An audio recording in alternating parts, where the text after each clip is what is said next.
नमस्कार, मैं हूं शशि। स्वागत है आपका ट्रू लाइव्स मीडिया में। आप सुन रहे हैं 3 जून रात 9 बजे की विशेष बुलेटिन।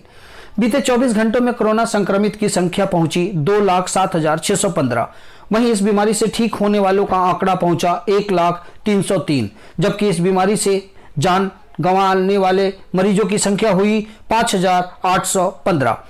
महाराष्ट्र में कोरोना वायरस के बाद अब चक्रवात निसर्ग का असर दिखना शुरू हो गया है। आज दोपहर को निसर्ग अलीबाग इलाके से टकराया और इसी के साथ मुंबई में तेज हवाएं और बारिश चलना शुरू हो गया है।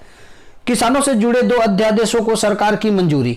नई व्यवस्था में किसानों को रियल टाइम पर देश के अलग अलग बाजारों में किसी भी फसल के चल रहे भाव की जानकारी मिल सकेगी। इससे फायदा यह होगा कि किसान अपनी मर्जी से अच्छे दाम वाली मंडी में अपनी फसल बेच सकेगा।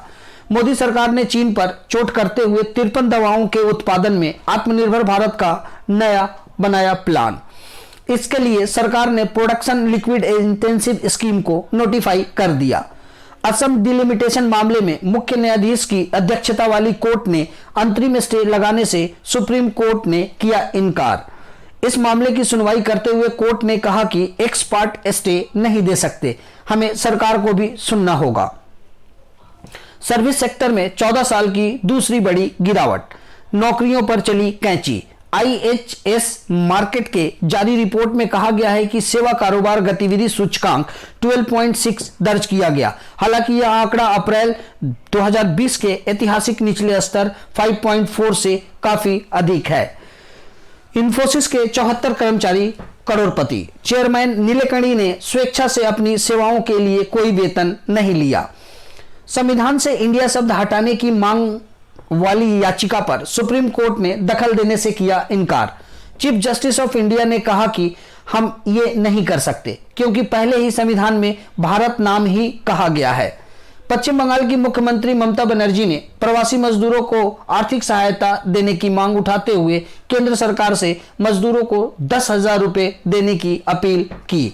अब खबर दिल्ली से। दिल्ली में कोरोना का विस्फोट जारी है। राजधानी में कोरोना संक्रमितों की संख्या बढ़कर 22,132 हो गई है। पिछले 24 घंटों में 1,298 नए मामले सामने आए। कुल ठीक होने वाले मरीजों की संख्या 9,243 पहुंच गई है और यहां अब कोरोना से मरने वालों का कुल संख्या हुआ 556। दिल्ली के उपराज्यपाल अनिल बैजल ने विभिन्न अस्पतालों के बीच तालमेल बैठाने के लिए 3 अधिकारियों की नियुक्ति। उदित प्रकाश राज डाटा कलेक्शन के नोडल अधिकारी होंगे और प्राइवेट कोविड अस्पतालों के बीच समन्वय का काम देखेंगे। दिल्ली के जाफराबाद हिंसा मामले में क्राइम ब्रांच की टीम ने कड़कड़डुमा कोर्ट में चार्जशीट दाखिल की है, जिसमें 12 लोगों को आरोपी बनाया गया है। चार्जशीट में दावा दरवाजे में करंट छोड़ने के शेयर हुए थे मैसेज। दिल्ली पुलिस की क्राइम ब्रांच आज IB में कार्यरत अंकित शर्मा मर्डर केस में चार्जशीट दाखिल की। इस हत्याकांड में पुलिस ने आम आदमी पार्टी से निष्कासित पार्षद ताहिर हुसैन समेत 10 लोगों को गिरफ्तार किया था। चार्जशीट 650 पन्नों का है। पूर्वी दिल्ली के पश्चिम विनोद नगर इलाके में बीजेपी नेता राहुल नागर की गोली मारकर हत्या। अब कुछ अंतर्राष्ट्रीय खबरें। अमेरिका में कई शहरों में कर्फ्यू के बाद भी हिंसक विरोध प्रदर्शन जारी। कई दुकानों पर प्रदर्शनकारियों ने किया लूटपाट।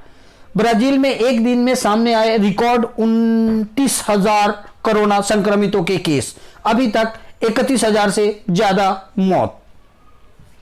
अमेरिकी राष्ट्रपति डोनाल्ड ट्रंप ने प्रधानमंत्री मोदी से फोन में कहा, अगले हफ्ते भारत को 100 वेंटिलेटर की खेप भेजने को तैयार है अमेरिका। कल फिर हाजिर होंगे एक नए अंक के साथ। तब तक दीजिए इजाजत। घर में रहें, सुरक्षित रहें। जय हिंद।